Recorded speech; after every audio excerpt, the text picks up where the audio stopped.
Hello students, today I will teach you class 7th science chapter 1 nutrition in plants. In this chapter, let's we introduce about nutrition. So, first of all, I will teach you that you have learned in class 6 about the essential living organism and the components of food like protein, fat, vitamin and minerals and so many things you have learned in class 6. And in this class we will learn about that what is nutrients and what are nutrition.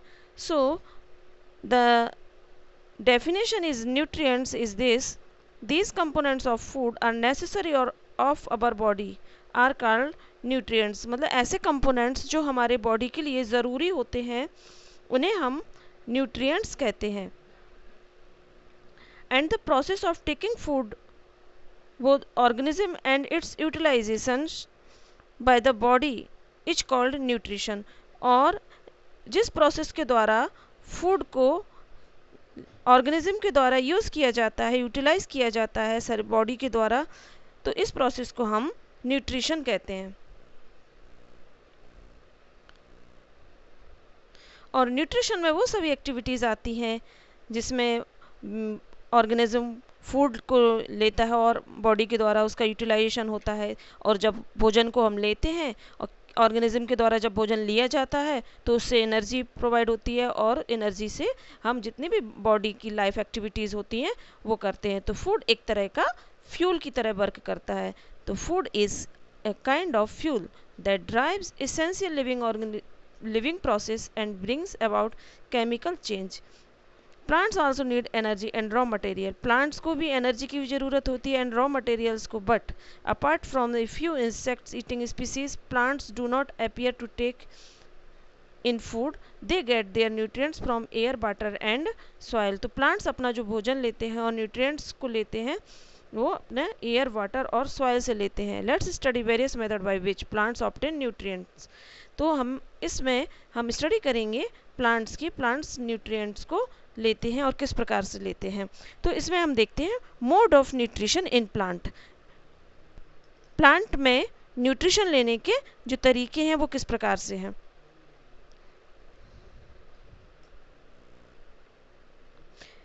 जैसा कि आप जानते हैं कि animals और plants भोजन के लिए दोनों एक दूसरे पर इंडिपेंडेंट होते हैं. और प्लांट्स जो हैं अपना भोजन स्वयं बनाते हैं और animal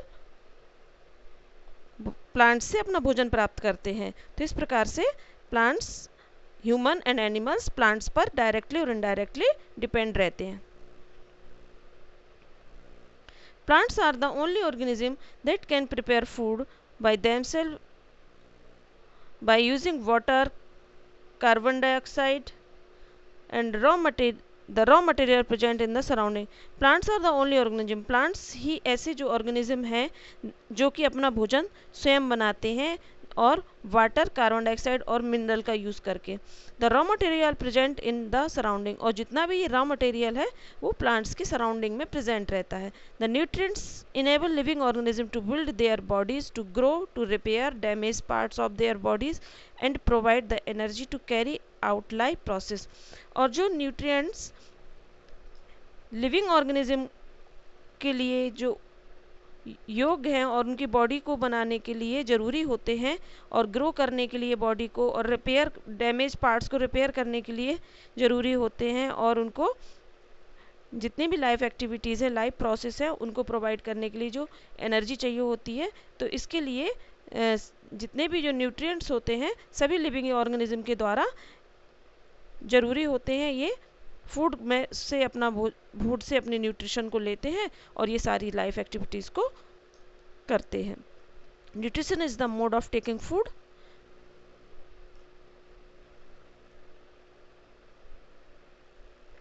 bye an organism and its utilization by the body. Nutrition is a mode of taking food. Nutrition एक तरह का भोजन को ग्रहण करने का तरीका है और जो कि ऑर्गेनिज्म के द्वारा लिया जाता है एंड और उनकी बॉडी के द्वारा उसका उपयोग किया जाता है. The mode of nutrition in which organism make food themselves from simple substance is called autotrophs.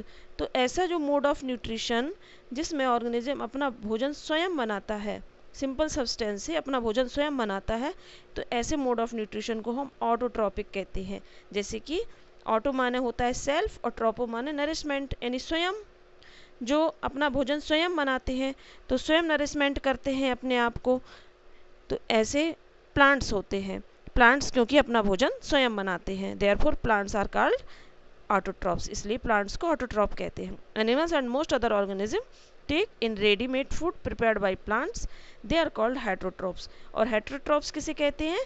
ऐसे एनिमल्स, यानी सभी एनिमल्स अपना भोजन प्लांट्स से लेते हैं, readymade food prepared by plants, यानी प्लांट्स के द्वारा जो भोजन तैयार किया जाता है उस प्लांट्स को अपने भोजन के रूप में लेते हैं, तो इन्हें हम हेटरोट्रॉप्स कहते हैं। यानी जो भोजन के लिए दूसरों पर डिपेंड रहते हैं उन्हें हेटरोट्रॉप कहते हैं, और जो अपना भोजन स्वयं बनाते हैं उन्हें हम ऑटोट्रॉप कहते हैं।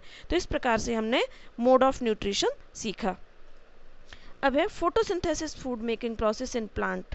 फोटोसिंथेसिस क्या है पहले तो हम ये देखते हैं, और प्लांट्स में जो भोजन निर्माण करने की जो प्रक्रिया होती है वो फोटोसिंथेसिस के अंतर्गत ही आती है। Green plants are able to prepare their own food from simple raw materials, carbon dioxide from the air and water from the soil. तो अभी आपने सीखा कि ग्रीन प्लांट्स में अपना भोजन स्वयं बनाते हैं, प्रिपेयर करते हैं सिंपल रॉ मटेरियल से, कार्बन डाइऑक्साइड, एयर और वाटर और सॉइल का उपयोग करते हुए अपना भोजन स्वयं बनाते हैं। Plants get energy for preparing food from sunlight, और प्लांट्स भोजन एनर्जी को गेन करते हैं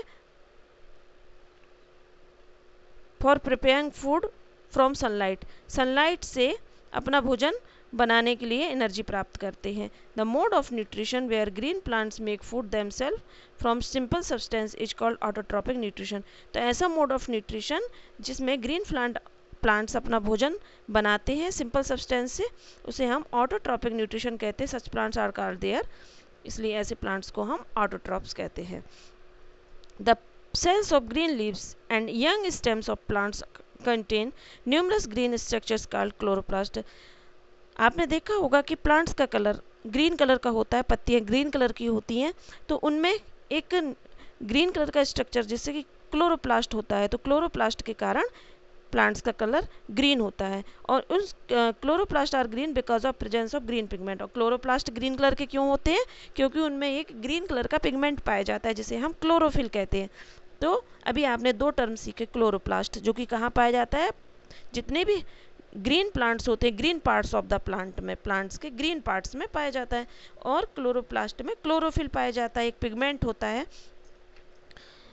it is chlorophyll that trap energy from the sunlight. तो क्लोरोफिल ही है जो सनलाइट, सन से आने वाली एनर्जी को ट्रैप करता है। Leaves take in carbon dioxide from air through tiny pores called stomata. और लीव्स कार्बन डाइऑक्साइड को टेक करती हैं, छोटे छोटे पत्तियों की सरफेस पर पाए जाने वाले छोटे छोटे से छिद्र होते हैं जिन्हें हम स्टोमेटा कहते हैं। तो उन स्टोमेटा के द्वारा पत्तियां जब सांस लेती हैं तो कार्बन डाइऑक्साइड गैस को अंदर ले लेती हैं। तो जब पेड़ पौधे अपना भोजन बनाते हैं तो उन्हें एक तो सनलाइट चाहिए होता है, एक कार्बन डाइऑक्साइड चाहिए होता है। These pores are located on the underside of the leaves. The stomata are surrounded by guard cells. The guard cells control opening or closing of stomata. The water is absorbed from the soil by the roots hair present in the roots. और तीसरी चीज water चाहिए होता है plants को अपना भोजन बनाने के लिए, तो वाटर एब्जॉर्ब होता है रूट्स के द्वारा। सॉइल में जब हम मिट्टी में पानी डालते हैं तो उसमें जो जड़ें होती हैं तो वो पानी को एब्जॉर्ब कर लेती हैं। तो वाटर में और मिट्टी में जो मिनरल होते हैं वो सभी प्लांट्स में रूट्स के द्वारा एब्जॉर्ब होते चले जाते हैं, और ये पूरे लीव्स तक सप्लाई ट्रांसपोर्ट हो जाते हैं जाइलम बेजल्स के द्वारा। ये क्योंकि प्लांट्स में एक व्यवस्था होती है, इस तरह से पाइप लाइक स्ट्रक्चर होता है। तो ये पाइप लाइक जो स्ट्रक्चर होता है जो स्टेम में, इनको हम जाइलम बेजल्स कहते हैं। तो इन जाइलम बेजल्स के द्वारा रूट्स से होता हुआ पानी और मिनरल, ये दोनों चीज़ें लीव्स तक पहुंच जाता है, तो पत्तियों तक ये चीज़ें पहुंच जाती हैं। इसके अलावा पत्तियों में पाए जाने वाले जो छोटे छोटे जो छेद होते हैं जिन्हें हम स्टोमेटा कहते हैं, उनके द्वारा कार्बन डाइऑक्साइड गैस को ग्रहण करता है, और इसके अलावा और उसमें पाए जाने वाला जो क्लोरोफिल होता है ग्रीन पार्ट्स में, तो वो ट्रैप कर लेता है सनलाइट को। तो इस प्रकार से ये चीज़ें फोटोसिंथेसिस के लिए ज़रूरी होती हैं। फिर इनके द्वारा पेड़ पौधे फिर अपना भोजन निर्माण करते हैं।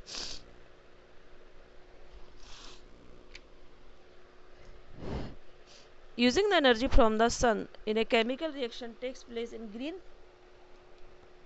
parts of plants in which carbon dioxide and water are converted into food in the form of glucose. Oxygen is released in this process. तो जो भी हमने बताया जो केमिकल रिएक्शन होती है वे जब ये इन चीज़ों से ग्रीन पार्ट्स में प्लांट्स के ग्रीन पार्ट्स में होती है तो उसमें कार्बन डाइऑक्साइड वाटर क्लोरोफिल और सनलाइट की प्रेजेंस में ग्लूकोज का निर्माण करता है और ऑक्सीजन गैस रिलीज होती है। तो ये इस तरह की जो इक्वेशन है ये फूड प्रोसेस की है। जब पेड़ पौधों में भोजन निर्माण की क्रिया होती है तो वो इस प्रकार से जिसे हम फोटोसिंथेसिस कहते हैं और फोटोसिंथेसिस के लिए आप इसको भी लिख सकते हैं कार्बन डाइऑक्साइड प्लस वाटर और एरो के निशान पर आप लिखेंगे क्लोरोफिल एंड सनलाइट और ये ग्लूकोज का जो निर्माण हो रहा है ग्लूकोज ही एक तरह का जो फूड होता है और ये पेड़ पौधों में पत्तियों में इसका निर्माण होता है और फिर ये फ्लोएम बेजल्स के फ्लोएम टिश्यूज़ के द्वारा ये पूरे प्लांट्स के बॉडी में सप्लाई होता है। और आप जानते हैं कि पेड़ पौधे कौन सी गैस को रिलीज़ करते हैं, ऑक्सीजन को रिलीज़ करते हैं। तो ऑक्सीजन गैस भी रिलीज़ होती है और फूड की प्रोसेसिंग होती है। तो इस क्रिया को हम फोटोसिंथेसिस कहते हैं।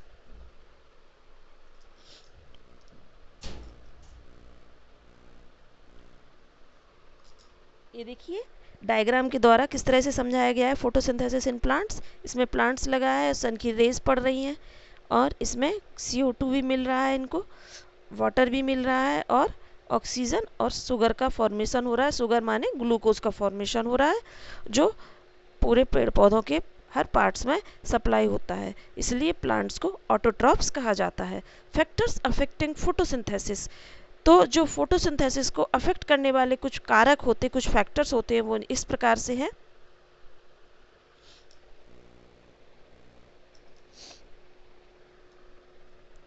Number 1 light intensity. As light intensity is increase the rate of photosynthesis increase. यदि लाइट की तीव्रता ज़्यादा होती है तो फोटोसिंथेसिस की रेट भी इंक्रीज हो जाती है almost. At higher light intensity the rate of photosynthesis become limiting. और यदि हायर लाइट इंटेंसिटी होती है तो रेट ऑफ फोटोसिंथेसिस भी लिमिट हो जाती है।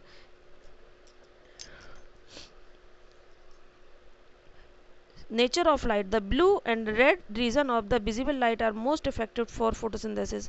ब्लू और जो रेड रीजन होता है जो विजिबल लाइट का वो ज़्यादा इफेक्टिव होता है फोटोसिंथेसिस के लिए। If the light of some other colour is made of fall on the plants then the rate of photosynthesis decrease.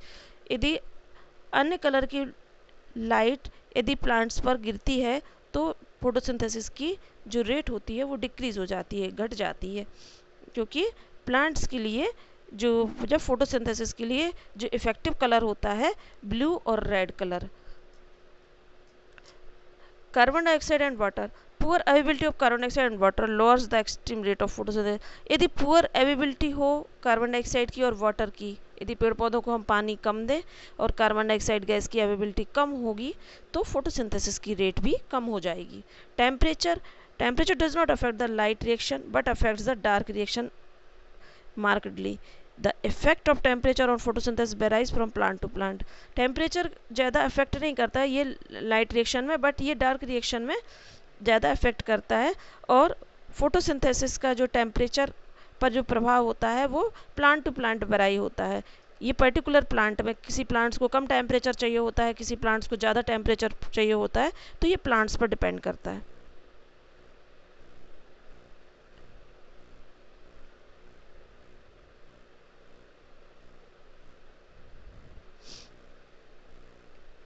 Synthesis of food other than carbohydrate by plant. Carbohydrate that plants synthesize during photosynthesis are made up of carbon, hydrogen and oxygen. Carbohydrates जो भी है ये photosynthesis के दौरान जो carbohydrate का जब formation होता है तो कार्बोहाइड्रेट्स में एक तो कार्बन होता है, एक हाइड्रोजन होता है और एक ऑक्सीजन होता है। यानी जो ग्लूकोज होता है C6H12O6 तो कार्बन, हाइड्रोजन और ऑक्सीजन से मिलके बनता है। These are use to synthesize other components of food such as protein and fat. इसके अलावा इनका use other component of food के सिंथेसाइज में भी होता है, जैसे कि प्रोटीन और फैट में। प्रोटीन कंटेन नाइट्रोजन, लेकिन प्रोटीन में कार्बन, हाइड्रोजन, ऑक्सीजन के साथ साथ नाइट्रोजन भी पाया जाता है। Through air contain large amount of nitrogen, plant can not absorb their nitrogen directly. Through air contains air large amount of nitrogen, ज़्यादा मात्रा में जो नाइट्रोजन है प्लांट्स डायरेक्टली एब्जॉर्ब नहीं कर पाते हैं, they get nitrogen to waste. तो ये नाइट्रोजन को दो तरीके से प्राप्त करते हैं। Plant get nitrogen in the form of soluble salts such as nitrate, urea, ammonium, sulphate. Plants nitrogen को प्राप्त करते हैं एक तो soluble salts होते हैं जैसे कि नाइट्रेट, यूरिया, अमोनियम के द्वारा, क्योंकि ये सॉइल में जब ये डाल दिए जाते हैं यूरिया या अमोनिया तो उसमें जो नाइट्रोजन की मात्रा होती है, तो इस प्रकार से प्लांट नाइट्रोजन को एब्जॉर्ब करते हैं। और दूसरा तरीका ये है, atmospheric nitrogen can not be utilized by the plant such as however certain bacteria such as symbiotic bacteria present in the root nodules of the leguminous plant। तो इसमें जो नाइट्रोजन एटमॉस्फेयर की नाइट्रोजन है वो प्लांट्स के द्वारा utilise तो नहीं हो पाती है, लेकिन ये कैसे होती है, क्योंकि कुछ प्लांट्स जैसे लेगुमिनस प्लांट का मतलब है जैसे चने के पौधे होते हैं, उनकी जड़ों में एक सिम्बायोटिक बैक्टीरिया पाया जाता है जिसको राइजोबियम कहते हैं। तो ये राइजोबियम जो एटमॉस्फेयर में स्थित नाइट्रोजन को फिक्स करके नाइट्रोजन को नाइट्रेट्स में बदल देते हैं, और ये जो कि सॉल्युबल साल्ट के रूप में फिर पेड़ पौधे उसको ग्रहण करते हैं।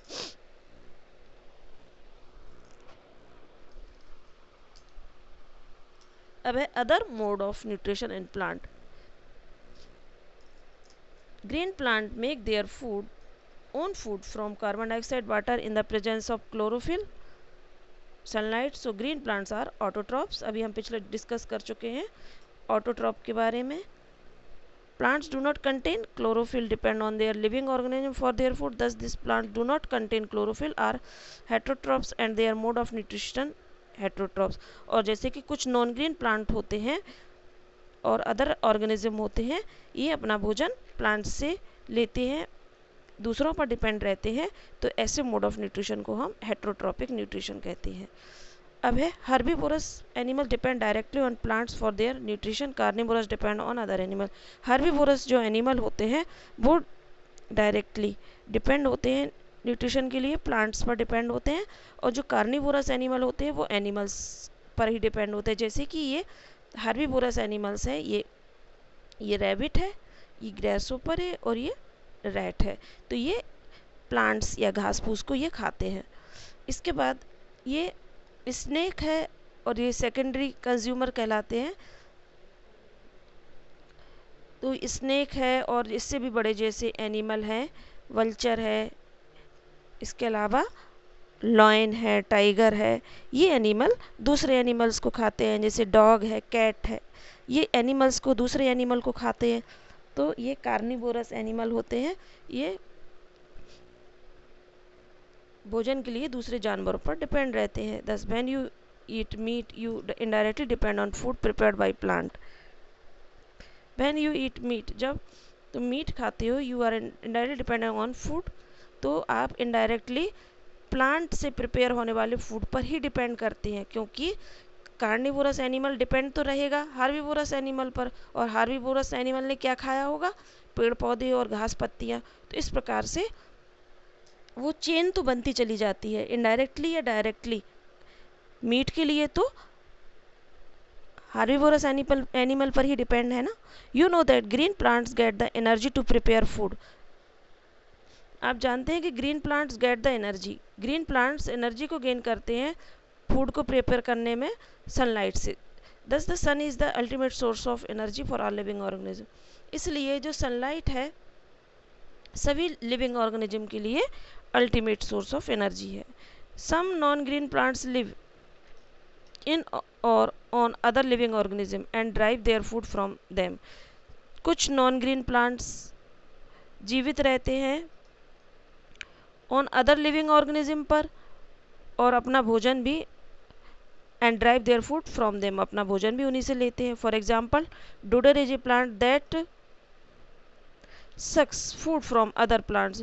डोडर एक ऐसा पौधा है जो अपना भोजन दूसरे प्लांट से लेता है using root structure. Such plants are called parasites. तो ऐसे प्लांट्स को हम पैरासाइट्स कहते हैं, यानी ऐसे प्लांट अपना भोजन दूसरे प्लांट्स पर जब भोजन के लिए दूसरों पर आश्रित रहते हैं, तो हम ऐसे प्लांट्स को पैरासाइट्स कहते हैं। The plants from which parasites get it food called a host.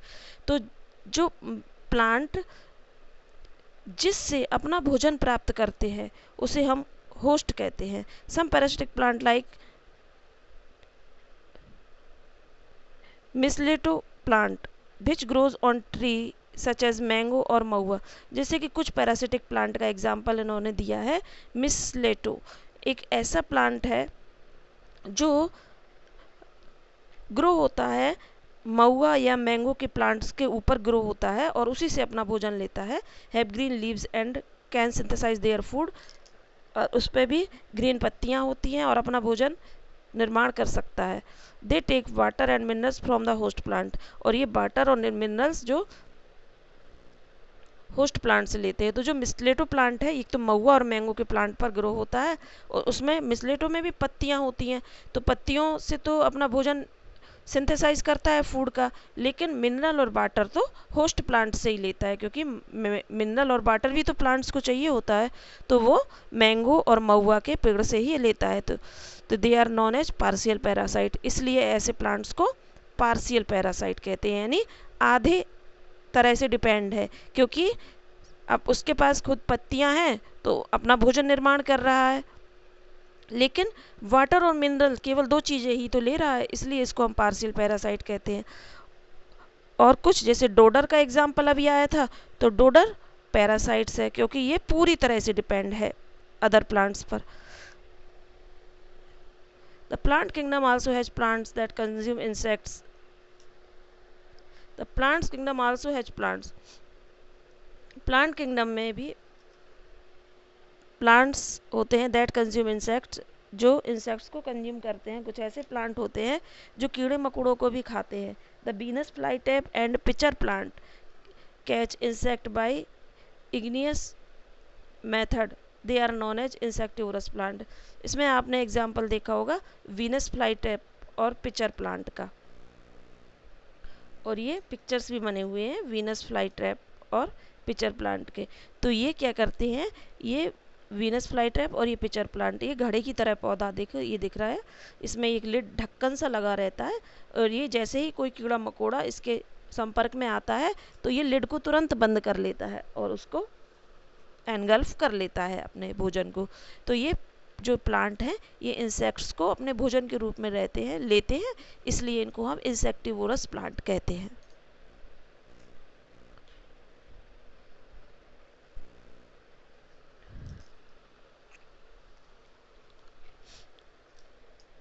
In the pitcher plant, a leaf becomes modified to form a pitcher-like structure with a lid inside the pitcher. There are hairs pointing downwards.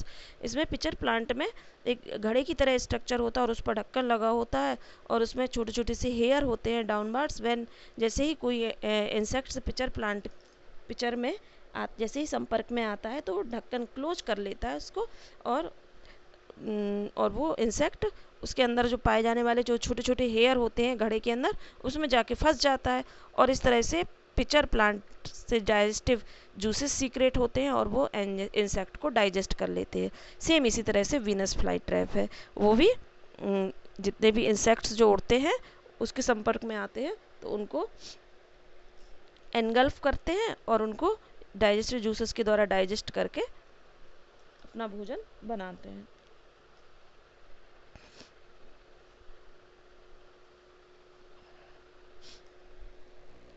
अब है saprotrophs. The plants which derive their food from the dead and decaying organic matter are called saprophytes और saprophytic plant और saprotrophs. तो ऐसे plants जब अपना भोजन dead and decay material से प्राप्त करते हैं, सड़े गले पदार्थों से प्राप्त करते हैं, तो उन्हें हम सैप्रोफाइट प्लांट या सैप्रोट्रॉप्स कहते हैं। The mode of nutrition in plants as fungi, mushrooms and some bacteria is saprophytic because they derive their food from the dead and decaying organic matter. इसमें से जिनमें ये जैसे फंजाई, मशरूम और कुछ ऐसे बैक्टीरिया होते हैं, इनमें सैप्रोफिटिक टाइप का न्यूट्रिशन होता है क्योंकि ये अपना भोजन dead and decay organic material से प्राप्त करते हैं। Saprotrophs secrete digestive juices on dead and decaying matter and convert them into a solution. Saprotrophs जो होते हैं प्लांट्स होते हैं जैसे फंजाई है, ये डाइजेस्टिव जूसेस को सीक्रेट करते हैं डेड एंड डेके मटेरियल पर और उसको एक सॉल्यूशन में कन्वर्ट कर देते हैं और फिर उसको एब्जॉर्ब करते हैं एज ए न्यूट्रिशन के रूप में उसको एब्जॉर्ब करते हैं. Spores of fungi are always floating around in the air. They start germinating when they land or get on wet and warm things. Fungi grows on shoes, clothes, pickles and other articles in warm and humid weather. और इनके जो fungi के जो spores होते हैं ये पूरे air में फ्लोट करते रहते हैं और जहाँ पर ये गिरते हैं और इनको यदि कंडीशन जैसे वेट और वार्म कंडीशन चाहिए होती है ग्रो करने के लिए तो वहाँ पर ही जर्मिनेट हो जाते हैं.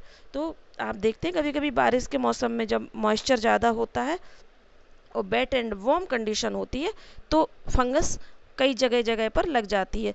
तो जैसे कि शूज़ हैं, कपड़े हैं, अचार है और अदर आर्टिकल्स हैं जिनमें बाम एंड ह्यूमिड क्लाइमेट जैसे ही मिलता है तो ये फंगस ग्रो करने लगती है. ये देख रहे हैं आप डायग्राम में, देखिए ब्रेड एंड मोल्ड पर भी ये फंगस लगी हुई है, ये लाइकेन पर भी.